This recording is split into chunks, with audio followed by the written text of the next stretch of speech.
Thank you all for being here. My name is Sean Peisert. As of October 1st, I have stepped in as the director and PI of Trusted CI. And today I will talk a little bit about the summit, a little bit about what we've done for the past 5 years, a little bit about the transition, and a little bit about the next 5 years of Trusted CI as well. First, want to say how glad I am to see so many people here. The last numbers that I was given, 171 in-person attendees. That is a new record. We have increased significantly from last year, and last year we increased significantly from prior years. So this is fantastic. Again, the last numbers I had was 129 remote attendees. That's also wonderful to see so many people on. And 49% first-time employees. So look for folks that have first-time attendee on their badges. Welcome them to the community.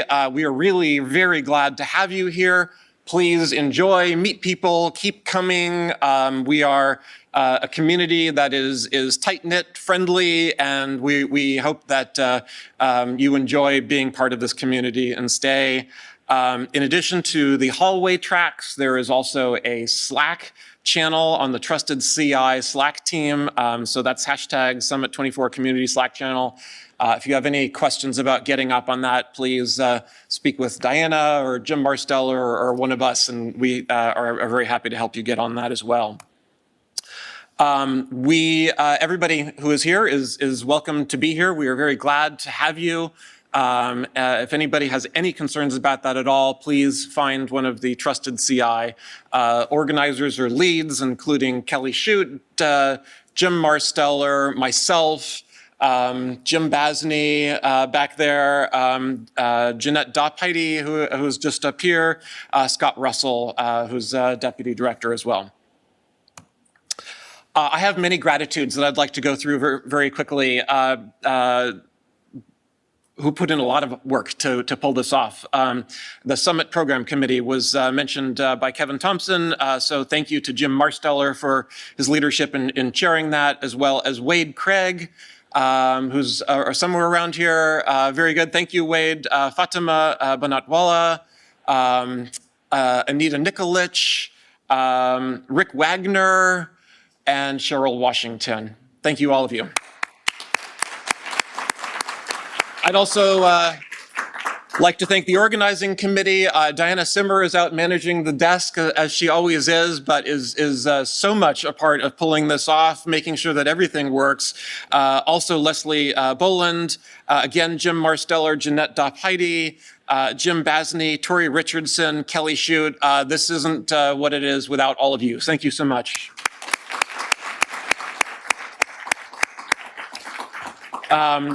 We are glad to be at Carnegie Mellon University and hosted by the Pittsburgh Supercomputing Center. Thank you so much for being our hosts. In addition to Jim, Dave Moses, Bar Von Osen, Kathy Benninger, Michelle Devlin, and Jamie Rusbecki. Thank you so much for all of them. This is a beautiful space. We've had some good food this morning. The AV is working just great. This is such a good place to be. Sorry, yeah, okay, thank you.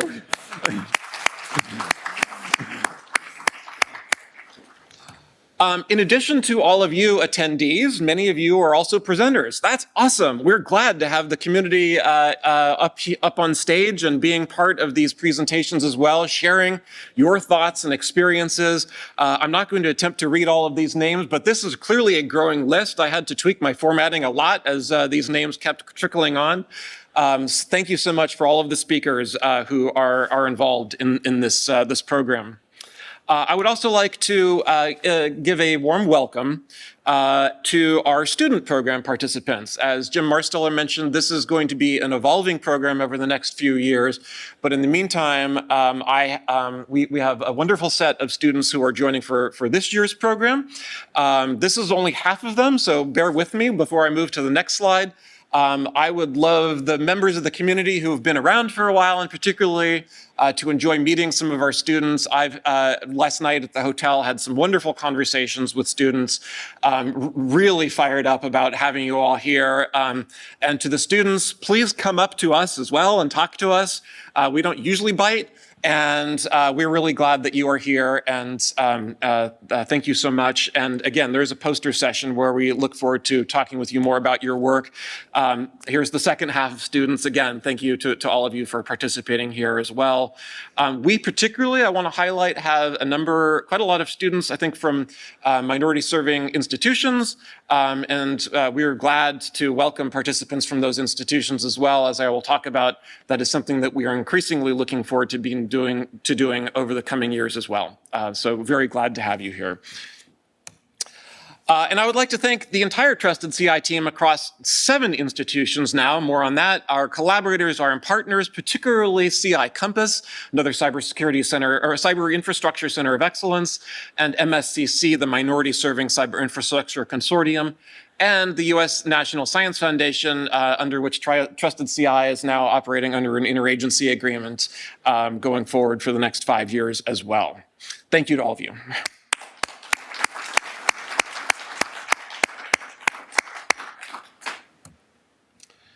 Jim, would you please come up here?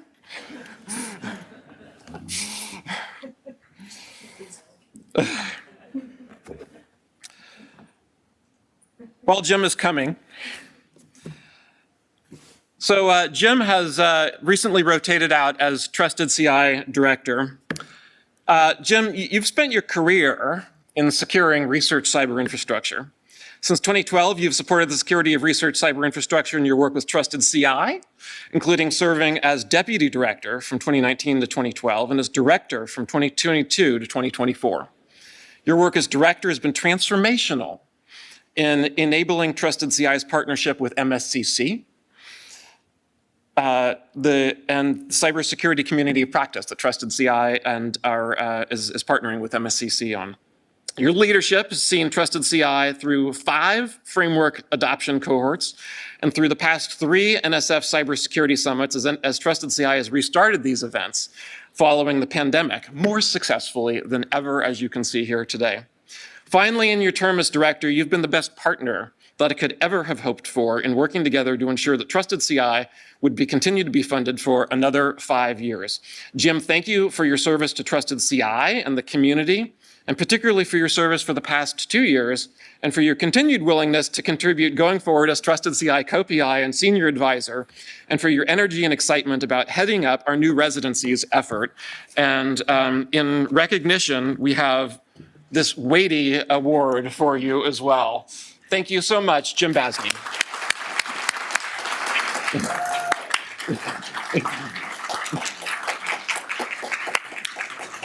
Absolutely. Here, take this box, Jim. Thank you. All right. Very good.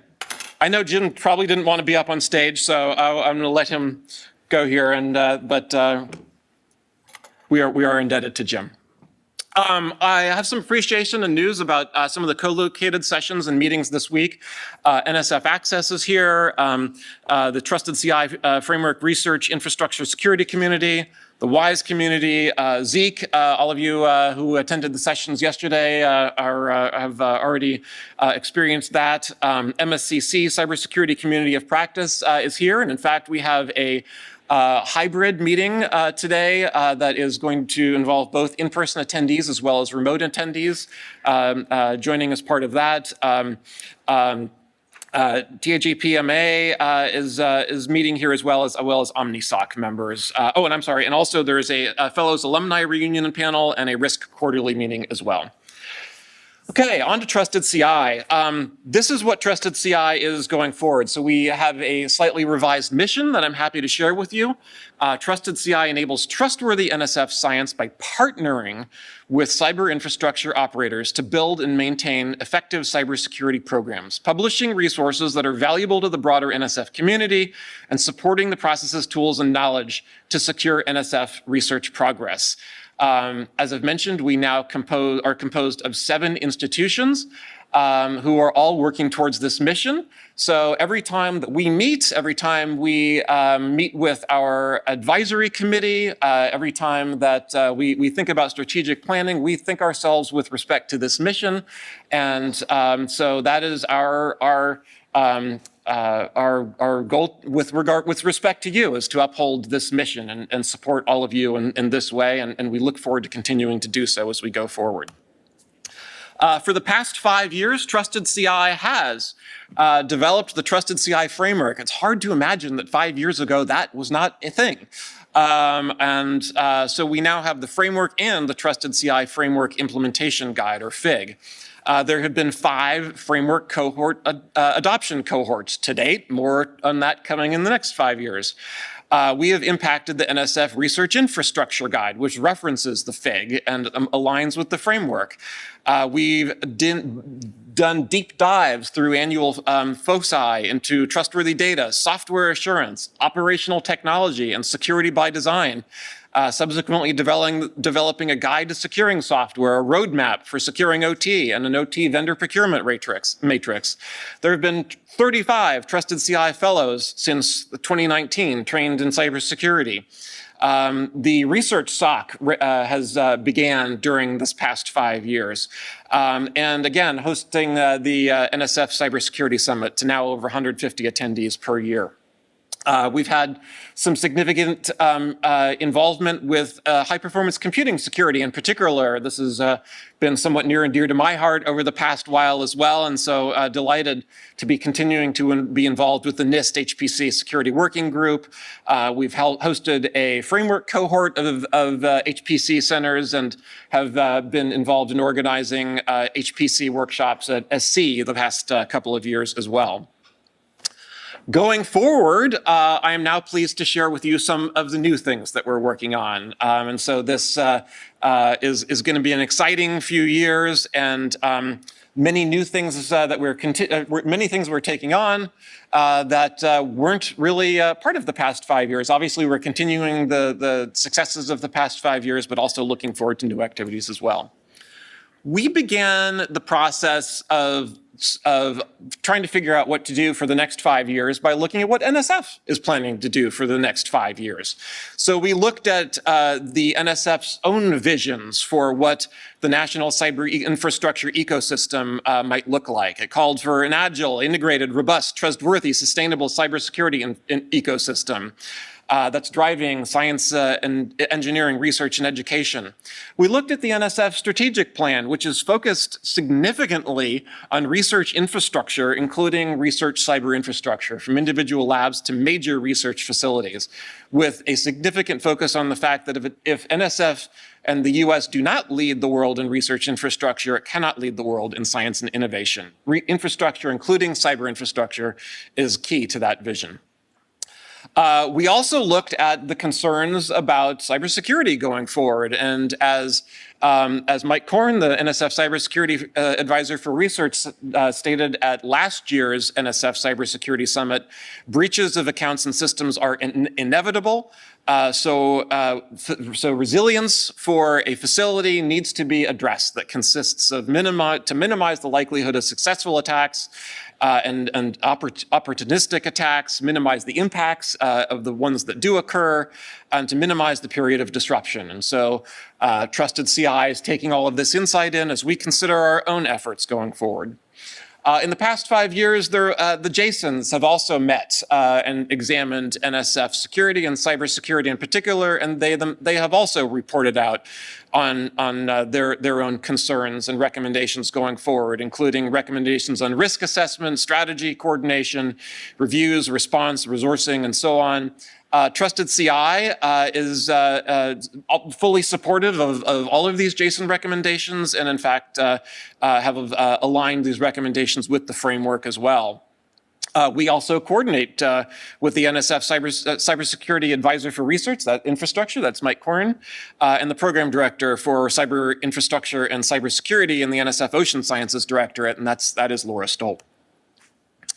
NSF itself funds research and education across all fields of science and engineering. This is a listing of the different directorates: bioengineering, math and physics, computing, geosciences, It's a lot of really different things, and most definitely not one size fits all. So as we think about cybersecurity, we have to keep in mind all of these different things. It's wet labs, it's supercomputers, it's stuff at the polls, it's chips, it's education, it's behavioral science. It's pretty amazing. And where are they? They're everywhere as well. It's not just a building with bricks and nice air conditioning. These things are all over the country and, in fact, all over the world, which is pretty remarkable. And then we think about securing these things, and that has its own set of challenges as well. NSF has changed and is changing going forward as well. In the past few years, the TIP Directorate has been created and is a significant part of NSF going forward for technologies, innovation, and partnerships. The Mid-Scale Research Infrastructure Program has been created and represents an exciting new set of facilities that is currently being designed and built. The centers of excellence have been stood up, including the cyber infrastructure centers of excellence, the centers of research excellence in science and technology postdoc research program, and the centers of research excellence in science and technology and HBCU research infrastructure for science and engineering represent a number of important organizations going forward that Trusted CI has connected with and looks forward to continuing to partner with. NSF research infrastructure design and construction is ongoing. The Antarctic Infrastructure Modernization for Science is a huge effort going forward. The Antarctic Research Vessel is in the design phase at this point and will shift into the construction phase imminently. The regional class research vessels are slated to be delivered, the first one quite soon.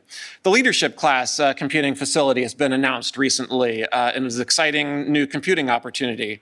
Atlas and CMS detector upgrades at the Large Hadron Collider are pending, and the Vera C. Rubin Observatory, I saw the news last week that the primary mirror has been installed in that, so that's exciting as well. And I should add that with the mid-scales, within the next 5 years, these MSRIs will also transition to operations as well. So at this stage, Trusted CI's work with these organizations has been primarily on the design and procurement phase, and we look forward to working with these organizations as they transition to operations as well.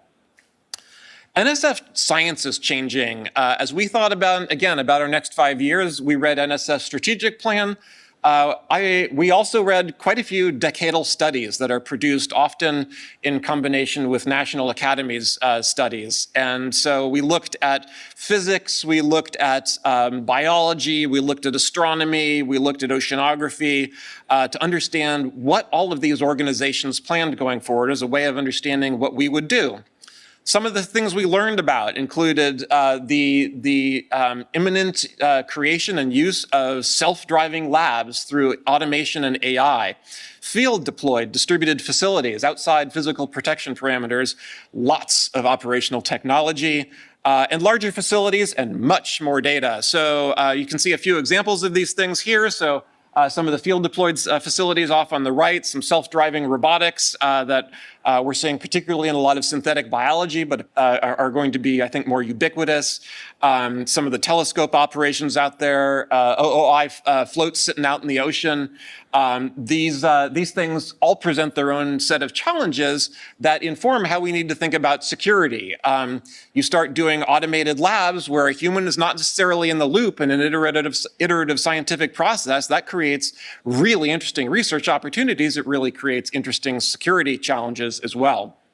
Again, the things that are sitting out there in the oceans, what new things do they create for research, but what new security challenges do they create? A sensitive next generation radio astronomy, more powerful than the very large array, and autonomous platforms have enabled new kinds of research and described new aspects of the ocean. It's those of us who are involved in cyber infrastructure and cybersecurity to help enable these things to operate in a trustworthy way with as much uptime as possible to enable those missions. And so that's what we have thought a lot about. Cybersecurity for research CI is changing. We've seen a large transition from passwords and X509 to JWTs and PSI tokens and passkeys. We're talking about post-quantum cryptography, enhanced intelligence sharing, network segmentation, and zero trust. Some of us were talking about that years ago. We're now seeing executive orders that talk about zero trust. That wasn't something I saw coming 5 years ago. Certainly growing security regulations. AI went from nothing to taking over the world in the last 5 years. This is now increasingly on our radar with regard to attacks and defenses. Cloud-based infrastructures is significant as well with regard to containerization and orchestration. Staffing, it's not getting any easier to hire cybersecurity staff. That's something that doesn't seem like it's going to be changing going forward either for those of us in the public sector. Threats, the frequency of high-impact cyber attacks against research CI are demonstrably increasing, notably through ransomware and IP theft, including by nation-state actors. And I will say, this is one of the reasons why Professor Bart Miller and Alyssa Heyman did a deep dive on ransomware in the past couple of years as well, and put out guidance on that. And that's certainly something that's on our radar going forward as well as an important threat vector and something that we need to be prepared to defend against.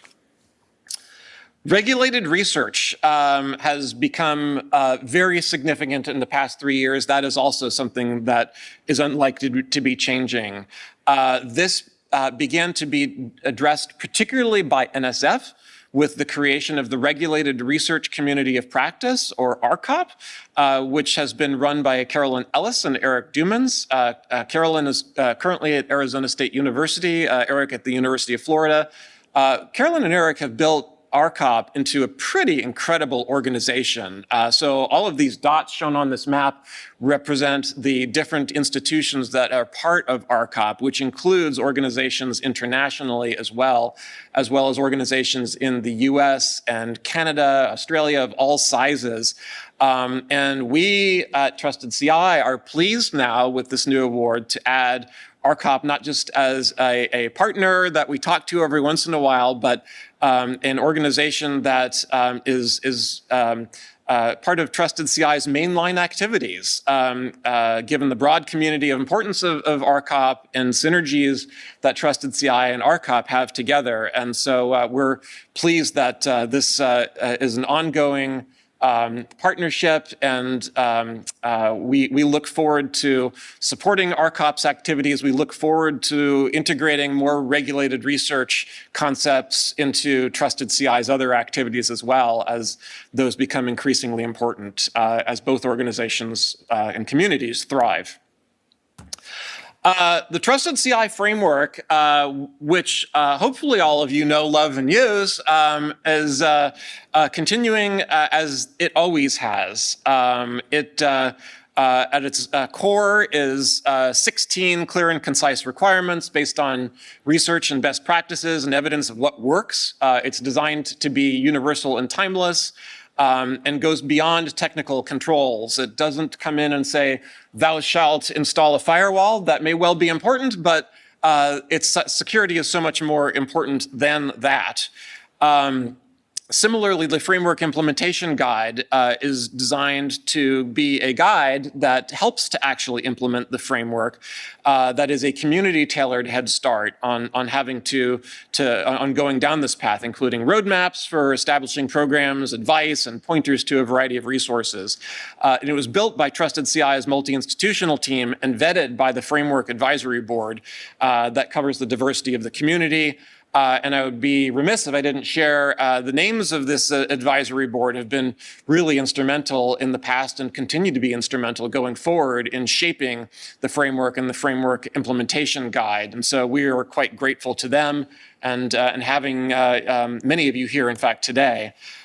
This is not all of the adopters. They don't easily fit on one slide anymore, but we are so excited and enthusiastic about the number and diversity of organizations that have adopted the framework successfully. And we look forward to continuing to work with them through the risk community of practice and continuing to add to these lists through additional cohorts. Framework cohorts, for those of you who are unfamiliar with this, join a handful of organizations, usually 4 to 6 facilities, over a period of 6 months with the goal of adopting and implementing the framework in your organization. And the strengths are that you learn from and with fellow major facilities and other research cyber infrastructure operators. Trusted CI provides in-depth guidance. It's lower commitment than having a full engagement assessment kind of thing, but it's the kind of thing that has demonstrated success in helping organizations get started with this, and we look forward to continuing these activities going forward. These are the 5 cohort graduates. As we say, there have been 5 of them. So cohort Foxtrot, I'm pleased to say, will begin in January 1st of this coming year. The cohort graduates move into the research infrastructure security community with the goal of continuing to maintain this positive momentum from the cohorts and share among a trusted environment of fellow NSF security practitioners, and to provide a space to share experiences and challenges and speak as a community as well with a single voice going forward as well. And again, we're pleased to have the research infrastructure security community group meet here as well in a panel session as well. Welcome to them. Going forward, Trusted CI will be doing several things with regard to the framework. We will be starting reassessments cohorts. So those of you who have been through a cohort to adopt the framework, we are now going to start helping with reassessments. This helps both your organization understand how well it's doing with regard to framework adoption and improvement over time. It also helps Trusted CI understand how well our efforts to partner with you are successful as well. And so this is a yardstick for both of us to help understand how we're advancing going forward as well, which is all of our goals. A lot of our activities to date have focused on the first 3 pillars of the framework. Going forward, we will be looking forward to cohort level or controls levels assessments going forward as well. So technical assessments of some of the most impactful controls that can be implemented. An expanded set of templates and tools, as I showed you with some of these research slides showing the diversity of NSF's funded research cyber infrastructure activities. There is not one size fits all. So a variety of templates and tools that support a wide diversity of activities is important. So that will be important going forward as well. And the framework implementation guide will be updated, as it will be continued to be updated going forward. This is a living document because cybersecurity, cyber infrastructure, and the threats to these things are changing. So look for that in 2025. Ambassadors, in which Trusted CI assigns a Trusted CI team member to NSF major facilities, is ongoing. We have a Trusted CI major ambassador to each of the NSF major facilities. This has been very successful in having open lines of communication with these organizations and being able to understand current challenges and maintain connections and welcome these organizations into framework cohorts. Going forward, we're happy to launch a residency program, as we call it, going forward as well. So this is enhancing our existing ambassadors program to facilitate deeper engagements to sustain improvements over time. So as opposed to periodic monthly or quarterly conversations with a major facility, or a meeting at the summit, or relatively limited kinds of interactions, this is the kind of thing where we look forward to having Trusted CI team members at your facility for a handful of days at a time, embedded to perform more focused work. And that may well be technical work, that may be working with management, understanding the science involved, understanding the culture of the community. It's going to differ for every organization. And so we look forward to learning the challenges that you face on a day-to-day basis, and having that help us help you, if you will, going forward as well. We've got several year 1 residency pilots that are already identified. If this idea sounds interesting to you, come talk with us. We would love to talk with you about adding your facility to that list going forward. Another activity that we have been thinking about a lot for the past few years is scientific OT, or operational technology. These are a handful of the things that represent scientific OT. These are kind of some of the more exciting parts of the scientific OT, I have to say. These are the things that that really intrigue me and get me fired up, from wave gliders to stations at the pole to the arrays buried under the ice, autonomous underwater vehicles, telescope arrays. This is pretty fascinating stuff, and I assume pretty much all of you are here because you're fired up about science, and these are the kinds of things that are interesting to think about. There's a handful of other mundane things, more mundane things that NSF science would not function without, however, as well. And these are all also included in the OT that we need to think about and support as well. So yeah, it's that big ship, but it's also that winch. It's that webcam. It's the wind profiler, whatever it happens to be. If you're in the Antarctic, you better be sure that your heater works, your telecommunications, whatever it happens to be, your generators. If you're running an HPC center, you may think about less operating technology, but these things don't work without cooling. So it's all of these different kinds of things that we have also been thinking about as well. And traditionally, they're thought about less than with respect to IT in cybersecurity. So one of the things that came out of our study of scientific operational technology was the recognition that the facilities and major equipment that are bought, designed, procured, whatever, tend to stay for a long period of time. You build a ship, it's going to live for 30 years. If you're lucky, you get a midlife refresh after 15 years. So therefore, the ideal approach to this, as really we've been saying since the 60s, 70s, or 80s, is to do it right from the outset as opposed to bolting it on later. So Trusted CI started what we call a secure by design activity. I will note that we predated the White House announcement on secure by design, actually, on this activity, and are pleased to be partnering with organizations, including the ones listed, who are undergoing design and construction to support their activities before their facilities are actually made operational. And so that includes supporting the folks at Oregon State University who have been involved in designing the regional class research vessels, of which you see 3 in the upper right-hand corner, and the first is to be delivered pretty soon in the coming months, with each one following roughly 6 months after that. We've been supporting Scripps Institution of Oceanography's design of the California Coastal Research Vessel, the first hydrogen-powered research vessel in the world, which presents its own really interesting opportunities scientifically as well as operationally. The Ocean Observing Initiative's refresh of its fleet of gliders and other autonomous underwater vehicles. And we've been engaging with the U.S. Antarctic Program's design of a $1 billion Antarctic research vessel as well. And so Trusted CI will continue to support these and other interested NSF facilities going forward. Again, if your facility is interested in talking about security early in the process of design, construction, and refresh, talk to us. We would love to talk with you. As we go forward, we will be looking forward to adding facilities and doing cohorts. Just some examples of the ways in which we've supported these organizations. We published the Operational Technology Procurement Vendor Matrix to assist those in leadership during procurement processes, which often there's an arm's length separation between the folks that understand technology deeply and the people that are trying to shop for the lowest price thing to get. And so this matrix includes controls and control requirements, questions to ask vendors, and so on.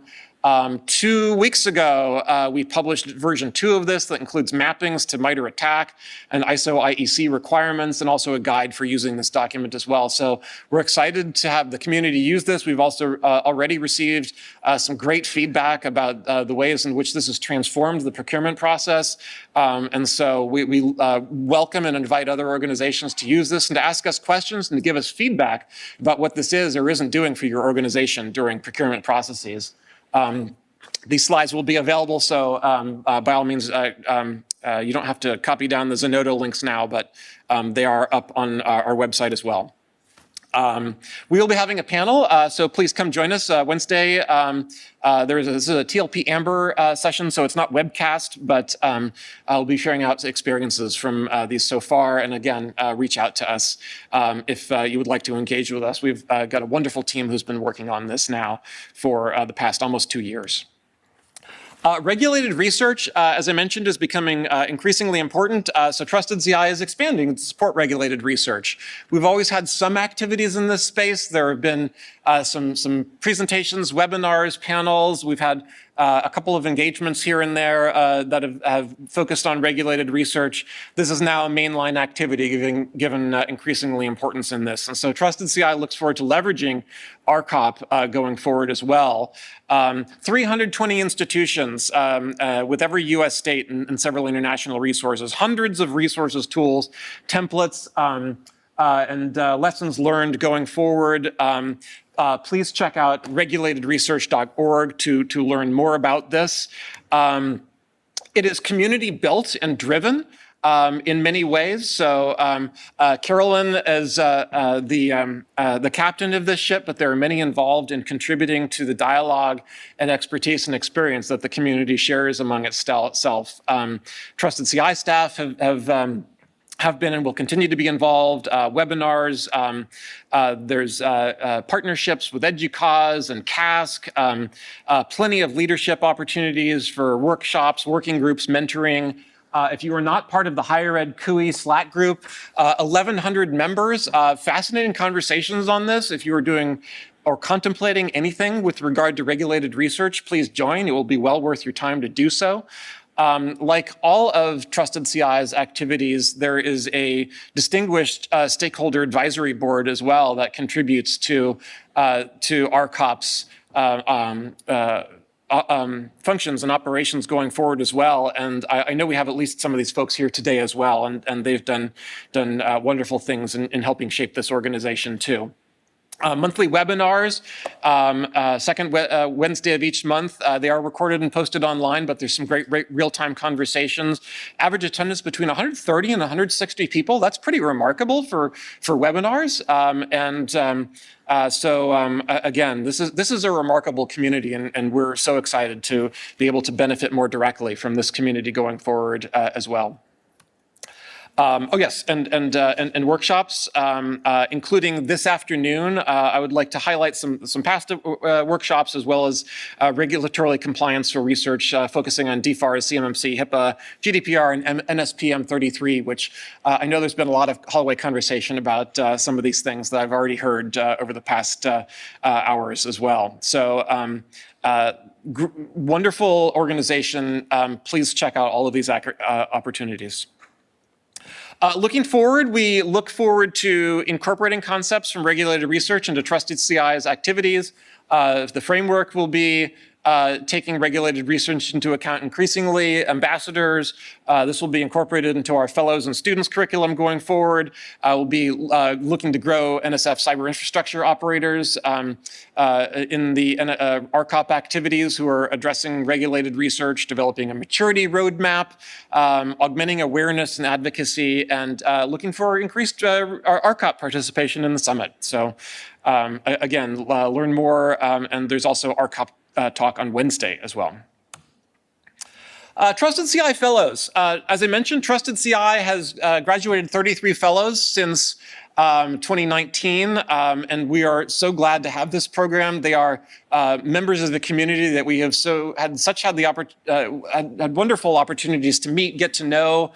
These are a core part of the folks that help share out to the rest of the world the things that they need to know about cybersecurity and research infrastructure and welcoming new people into the summit.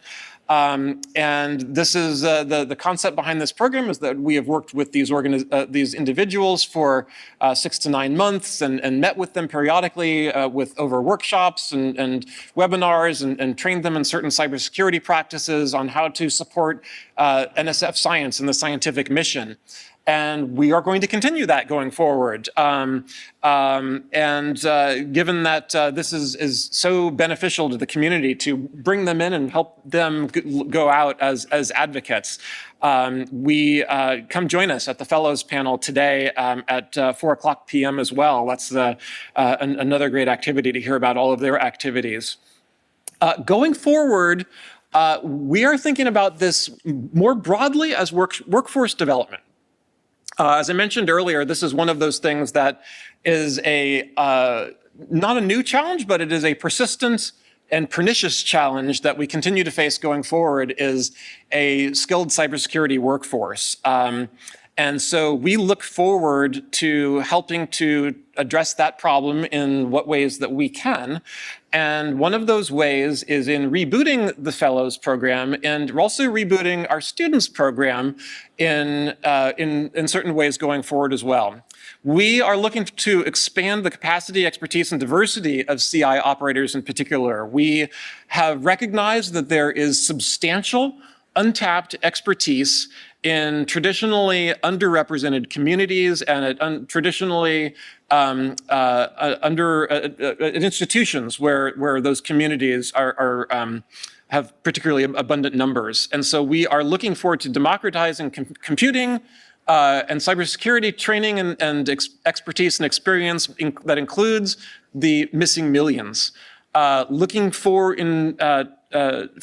we look forward to partnering with the MSCC, the Minority Serving Cyber Infrastructure Consortium, with the Sustainable Horizons Institute. This is an organization that Marianne Lung has started a number of years ago and has had enormous success in its past efforts and current efforts with many of DOE, national labs, and the DOE Exascale program and the Better Scientific Software program. We are honored and privileged to partner with them going forward and have them part of the Trusted CI team to help support our efforts in understanding the best ways to develop our training programs and our outreach and our measures of success with regard to these traditionally underserved institutions. We are delighted also to have Dr. Damian Clark of Alabama State University, who has been part of Trusted CI's advisory committee for the past many years, to work with us to focus specifically on these efforts as our special advisor for diversity efforts as well. Workforce development, particularly among these communities, is something that Trusted CI feels very strongly about, and this is going to be a significant focus of ours going forward as well. A significant aspect of this really is that our workforce, as we look around this room, despite the fact that I think we're doing a little better historically than we have in the past, is predominantly homogeneous. There's very few women, people of color, and others from marginalized groups. It's been mentioned to me that we had more women in computer science in the 1980s than we do now. And something has changed, and we at Trusted CI look to doing, again, what we can from our part to help change this. Again, Sustainable Horizons Institute has had many successes with this in the past through the Sustainable Research Pathways Program and DOE Exascale Computing Project. Over 250 summer internships facilitated between DOE scientists and underserved institutions, particularly at MSIs. There's been broader engagement at SciAm, working with BSSW. This is the Better Scientific Software Group. That's an NSF and DOE activity. So Trusted CI will work with us for outreach, community building, developing measurable metrics to help us grow and refine our activities as we go forward. The way they work is through community building. Historically, there has been, as I have learned through my own education in this space, a problem where, or a situation where institutions come in and try to help, if you will, kind of lift people from the underserved institutions, if you will, or underrepresented communities up. And this takes a somewhat paternalistic approach of feeling like there's something sort of wrong with these institutions. And rather than doing this, we look forward to supporting, cultivating our partnerships with these organizations, meeting these institutions where they are at, and understanding their needs specifically and adapting our practices to support their needs and concerns, as opposed to simply wrapping our own existing services and support around their organizations. So through leadership, professional development, careers, mentoring, and so on. Software assurance.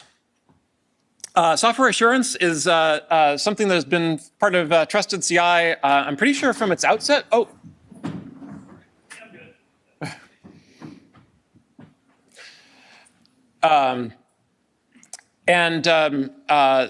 Thanks to, again, Bart Miller and Alyssa Heyman, who have been the heart and the soul of this expertise in Trusted CI. And many have contributed, but Bart and Alyssa's leadership has shown tremendous success in supporting software developers in the research software community over the past many years. We look forward to taking this to the next level as well, much in the same way as the Trusted CI framework and framework implementation guide and framework cohorts have demonstrated tremendous success over the past 2 years. Trusted CI will develop a Trusted CI software assurance framework to define minimum standard of acceptable software assurance practices and an associated implementation guide. It will establish software assurance cohorts and a community of practice to help organizations establish software assurance plans. As I mentioned, we ran a study about 3 years ago looking at NSF major facilities that were developing, that were among the organizations that Trusted CI has historically worked with. But we started talking to them specifically about software development, and all of them in some way were developing software. And all of them, of course, are using software that's developed elsewhere in the community. That software is important to the safe, secure, and robust operations of these facilities, which are supporting NSF science. And so it is therefore critical that we try and figure out how to scale our efforts to support the secure function of that software that's running in those facilities. So this focused activity will aim to do that. It'll be structured around some of the existing software development life cycles, but much like the Trusted CI framework, will do so in a way that is appropriate and effective for this community. It will also form a software assurance framework advisory board with representatives from major facilities and experts from labs, academia, and industry as well. Trusted CI has already been working with MSCC, the Cybersecurity Community of Practice, which is co-hosted by Jim Basney, and our counterparts at MSCC meet monthly. As I mentioned, there is one of these events this afternoon to discuss community-selected cybersecurity topics and share information. If you are at a minority-serving institution looking forward to supporting cybersecurity at minority-serving institutions, please join. These are really great conversations. They are highly interactive. Again, they take place monthly. At the end of every one of these things, there's a real-time poll to figure out what we're going to talk about next month. And there is a lot of excitement behind these and the topics that come up after these. And so this community has been really successful. And we look forward to continuing this partnership and looking to expand our partnership with MSCC in certain ways as well. One of the ways that we look forward to doing this is through what we are calling regional summits.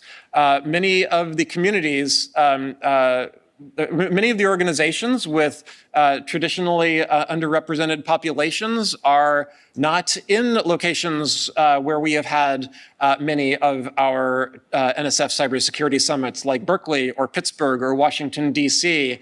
And so are less likely to engage with us in these organizations. So in line with what I just mentioned before about going to these organizations where they are, we will be going to where they are. We will partner with MSCC, as well as the Sustainable Horizons Institute, as well as individual minority-serving institutions to hold co-located regional summits or workshops, as well as online events again, many of these organizations hopefully won't even have to get on a plane to go to, but can simply drive to and are closer to the community. We will not just be parachuting in and telling them this is what you need to know. We'll be working with them to understand what their needs are. We look forward to having local representatives from traditionally underserved institutions as program chairs and to help populate program committees.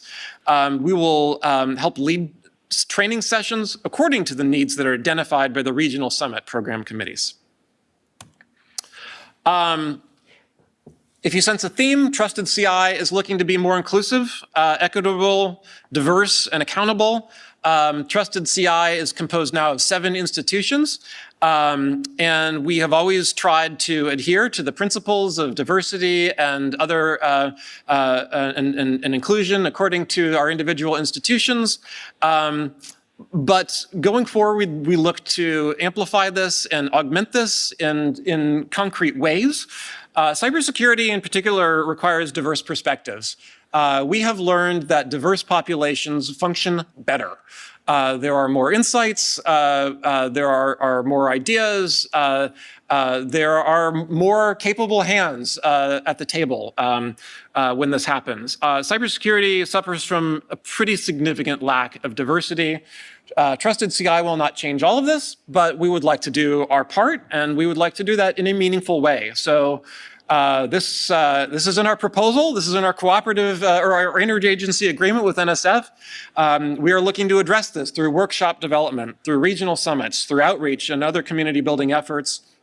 We will be supported by the Berkeley Lab IDEA office, which I realize I'm biased from the Berkeley Lab, but have done this office has done amazing things at the lab and more broadly throughout the DOE National Lab Complex. We look forward to partnering with them to identify actions to achieve specific outcomes around inclusion, diversity, equity, and accountability.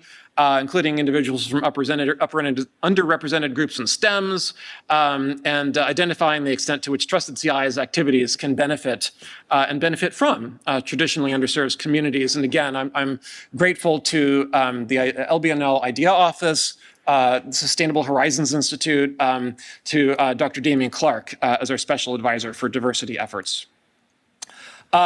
We partner with organizations because we don't do everything. Other organizations do a lot for this community.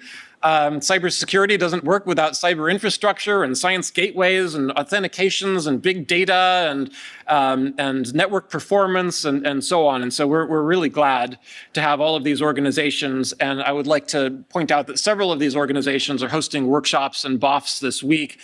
Please look at the program and check out some of these organizations and join some of their activities over the coming days. Trusted CI particularly has a partnership with CI Compass.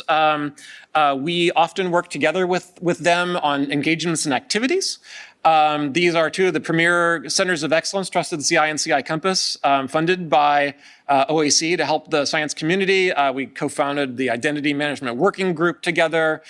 We've shared many best practices and lessons learned in our monthly telecons with Eva and Anirban, who are the leads of this activity. We're often talking about similar groups that we're talking with and finding ways that we can collectively work with them to address collective challenges and open lines of communication. And if you have concerns about either cyber infrastructure in general or cybersecurity, come to either of us. If we can help you, we'll help you how we can. If there's something we think the other organization can help you with, we'll send you to them or open a dialogue or a 3-way conversation and figure out the best way to help you move forward. The Trusted CI leadership team, I'm honored and delighted to try and steer the ship as best I can the next 5 years going forward. I'm pleased that Kelly Shute continues as our executive director and co-PI. I'm really pleased that Scott Russell, who has had such a leadership role in our framework activities for the last few years, continues in that role and steps up as deputy director as well. And you'll see Scott over the coming days, and please talk with him as well. I look forward to a partnership with him I'm so glad to have gotten to know Carolyn Ellis and look forward to continue to getting to know her as one of the co-PIs of Trusted CI. Jim Marsteller, who came back to Trusted CI to lead PSC's efforts and to try and to helm our fellows and students going forward. Partnership with BART has been wonderful, and I'm so excited about our software assurance work going forward. And again, grateful to Jim Basney for sticking around with us as well. I'm really thankful to Trusted CI's advisory committee. We have always relied heavily on input from our community to understand A, what we should do, and B, when we're doing a good job at it, or C, when we need to change course on something, and that's happened. We listen very carefully to this community. I'm grateful to Eric Cross, who's held over from the prior advisory committee, and welcome Jarrett Cummins, who is not here today, but joined us yesterday for the advisory committee meeting from EDUCAUSE. We're really glad to deepen that relationship with EDUCAUSE going forward. Dr. Jennifer Schupp, currently at TAC, UT Austin, who leads the Engagement Performance Operations Center. Again, another NSF funded center that we have partnered with and look forward to continue to working with. Randy Trudeau from LIGO, Caltech, and Cheryl Washington from UC Davis as their CISO. We're really glad to have all of them as our advisory committee and supporting Trusted CI's efforts to support you going forward. Stay connected with us in all ways. You're here at the summit. We're really, really glad to have you. The 171 of you or so that are here today. This is great. This is once a year, but we want to talk with you more often. The more we do, the more we understand your needs and concerns and shape our activities. And so join our webinars, follow our blog, follow our LinkedIn, follow our YouTube. Everything but everything but the non-TLP Green talks from the summit will be up on there. We have an email list. Ask us questions. Join our Slack. Join both RCOP and Trusted CI Slacks. They're not competitors. They're great. They do different things. Participate in them both. The summit. So just to remind everybody, the program agenda is community driven. So as Jim Marsteller said, we put out a call for topics the community that they wanted to see. We then turned those topics into a call for presentations. And I think we addressed everything that the community wanted to see, we hope. And so this is what we heard from you. So this is what you'll see for the next few days. So we hope it is a really engaging set of topics. We welcome your feedback on these topics, not just as we prepare for the next summit, but throughout the year. Again, we have webinars, and if somebody says, we really want to know about something, let's try and find a speaker for a webinar about that in the next few months as well. We hope and plan and expect to have our first regional summit in the first half of calendar year 2025, and that also needs an agenda. So again, and particularly if you're at a minority serving institution, bring us your thoughts on that going forward as well. Over the next few days, we have presentations, panel discussions, lightning talks, workshops, trainings, BOFs, community of practice meetings, the student program and poster session. I hope you take time to see these posters and talk to the students that created them. A great set of posters, and glad to have the students here. And so finally, I would like to acknowledge the U.S. National Science Foundation, who are supporting all of our efforts to support you. And so we are grateful to the NSF for its vision in doing so, and glad to have NSF staff here as well participating in the summit. Please take the time to meet them as well. And so that is it. Thank you for being here.